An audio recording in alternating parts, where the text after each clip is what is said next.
Hey everyone! Today I'm diving into a topic that's super close to my heart-conquering anxiety with journaling. If you often feel overwhelmed by anxiety, I've got some practical tips that can help you track and tame those daily triggers. So grab a notebook and let's get started. First things first, keeping a journal can be incredibly therapeutic. It's a safe space where you can express your thoughts and feelings without judgment. Now, let's break it down step by step. Step 1. Set aside a specific time each day to journal. Consistency is key here.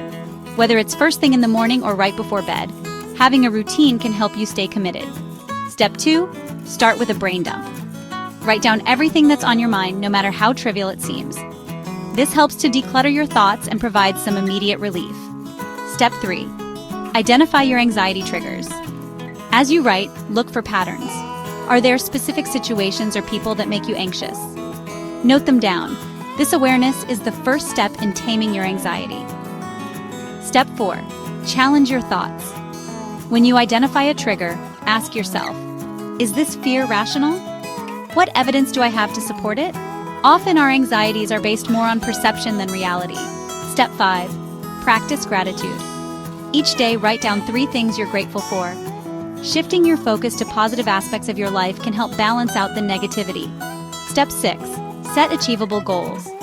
Small, realistic goals can give you a sense of control and accomplishment, reducing anxiety. Write down your goals and track your progress. Celebrate your wins, no matter how small. Step 7. Reflect and review. Every week, take some time to read through your entries. Reflect on what's working and what isn't. Adjust your strategies as needed. Remember, journaling is a personal journey. There's no right or wrong way to do it. The key is to be honest with yourself and make it a habit. So, there you have it. A step-by-step guide to using journaling to conquer anxiety. Try it out and see how it works for you. If you found this video helpful, hit that like button and subscribe for more mental health tips. Thanks for watching and take care of yourselves.